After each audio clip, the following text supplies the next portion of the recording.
بیٹے کبھی جن کے لیے امی نے زیور بیچ ڈالا تھا، پیسوں کے لیے بھیجتے ہیں بچے عرب ہم، پیسوں کے لیے بھیجتے ہیں بچے عرب ہم، خوشیوں کی گھڑی آئی تو بچے نہیں آئے۔ کس کام کی پردیس میں پھر ایسی کمائی جب ماں کے جنازے میں ہی بیٹے نہیں آئے؟ کس کام کی پردیس میں پھر ایسی کمائی جب ماں کے جنازے میں ہی بیٹے نہیں آئے؟ میرے عزیزوں، یہ ماں باپ ہیں جن کی نظریں دروازے پہ لگی رہتی کہ میرا بیٹا آئے گا، میرا بیٹا آئے گا۔ اللہ اکبر۔ میرے عزیزوں، اگر ماں باپ زندہ ہیں تو ان کی قدر کر دو، اور اگر ان کا انتقال ہو گیا ہے تو میرے آقا کا وہ فرمان یاد رکھو۔ آقا فرماتے ہیں جو جمعے کے دن ماں باپ کی قبر کی زیارت کر لے، ایسا بیٹا ماں باپ کے ساتھ حسن سلوک کرنے والوں میں لکھا جاتا ہے، ایسا بیٹا ماں باپ کے ساتھ فرما برداری کرنے والوں میں لکھا جاتا ہے۔ چلے جایا کرو قبرستان۔ آقا فرماتے ہیں فالمیت فی القبر الا کالغریق المتنفس ینتظر دعوة ترحقه من اب او ام او اخ او صدیق۔ آقا فرماتے ہیں جو قبرستان میں لیتے ہیں وہ دریا میں ڈوبنے والے کی طرح ہیں۔ جیسے کوئی دریا میں ڈوب رہا ہو، آواز دیتا ہے مجھے ہاتھ دے کے نکال لو، مجھے سہارا دے کے نکال لو۔ آقا فرماتے ہیں جو قبرستان میں لیتے ہیں تو دریا میں ڈوبنے والے کی طرح ہیں۔ ینتظر دعوت، وہ انتظار کر رہے ہیں۔ کس چیز کا انتظار کر رہے ہیں؟ دعا کا انتظار۔ ہمیں قرآن پڑھ کے ہمیں بچا لو، ایصال ثواب کر کے ہمیں بچا لو، صدقہ و خیرات کے ذریعے ہم کو بچا لو۔ وہ آوازیں دے رہے ہیں۔ کون دے رہا ہے؟ باپ ہے، اولاد کی دعا کا انتظار کر رہا ہے، اولاد ماں باپ کی دعا کا انتظار کر رہی ہے، بھائی بھائی کی دعا کا انتظار کر رہا ہے، دوست دوست کی دعا کا انتظار کر رہا ہے۔ آقا فرماتے ہیں جب انہیں ایصال ثواب کیا جاتا ہے تو دنیا و ما فیہا سے سب سے بہتر چیز ان کے لیے وہ ایصال ثواب ہوتا ہے۔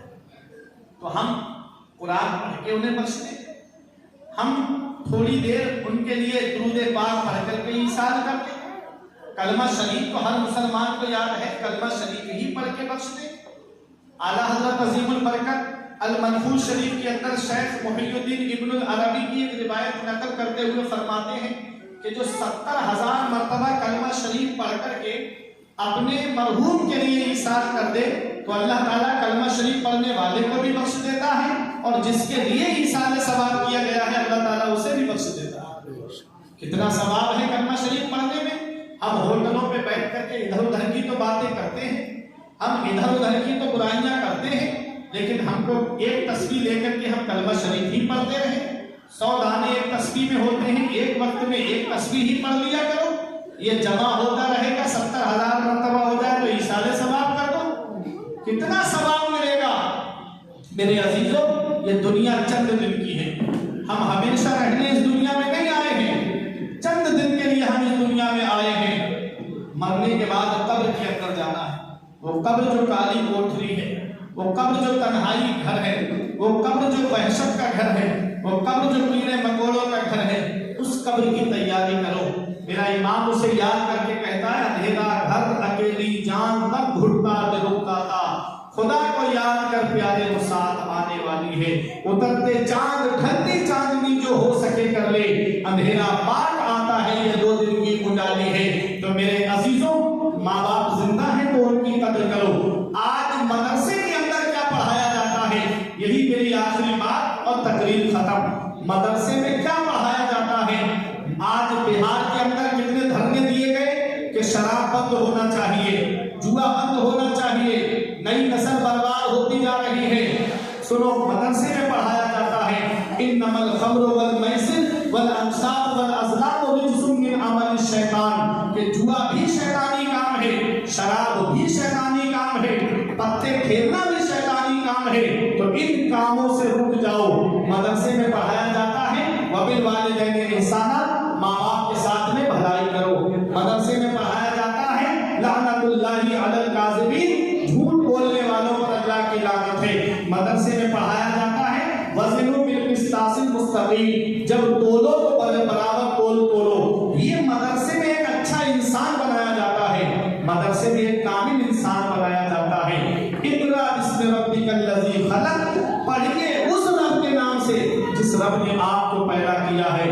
میرے عزیزوں، کون سی تعلیم حاصل کرنی ہے، کون سا علم حاصل کرنا ہے، اللہ نے ہمیں بتا دیا، اقرا بسم ربک الذی خلق۔ وہ تعلیم حاصل کرو جو تعلیم تمہیں اللہ سے ملا دے، وہ تعلیم حاصل کرو جو پروردگار عالم سے ملا دے۔ قرآن کیا ہے؟ میرے آقا فرماتے ہیں قرآن اللہ کی وہ مضبوط رسی ہے کہ جس کا ایک سرا پڑھنے والے کے ہاتھ میں ہوتا ہے اور دوسرا سرا اللہ کے دست قدرت میں ہوتا ہے۔ قرآن بندے کو مولا سے ملا دیتا ہے، قرآن بندے کو اللہ سے ملا دیتا ہے۔ مولا علی شیر خدا فرماتے ہیں جب میرا دل چاہتا ہے کہ میں اللہ سے باتیں کروں تو میں نماز پڑھنے لگتا ہوں، اور جب میرا دل چاہتا ہے اللہ مجھ سے باتیں کرے تو میں قرآن پڑھنے لگتا ہوں۔ قرآن اللہ کا کلام ہے۔ تو میرے عزیزوں، اپنے بچوں کو دینی تعلیم حاصل کراؤ، اپنے بچوں کو حافظ قرآن بناؤ، عالم دین بناؤ، پھر اس کے بعد دنیاوی تعلیم میں آپ بھیجو۔ تمہارے بچوں کے کوئی ایمان کو لوٹ نہیں پائے گا، کوئی ان کے عقیدے پہ حملہ نہیں کر پائے گا۔ یہ چند باتیں تھیں جو میں نے آپ تمامی حضرات کے سامنے بیان کر دی۔ اپنے بچوں کو تعلیم سے جوڑو، دینی تعلیم سے جوڑو، اور آج دینی تعلیم سے جڑنے کی بہت سخت ضرورت ہے۔ پروردگار عالم کی بارگاہ میں دعا ہے کہ میرے کچھ عرض کرنے میں سبقت لسانی کی وجہ سے یا بتقاضۂ بشریت کوئی غلطی ہوئی ہو تو مولا مجھے معاف فرمائے۔ استغفر اللہ ربی من کل ذنب و اتوب الیہ۔ کلمہ یہ پڑھے لا الہ الا اللہ محمد رسول اللہ۔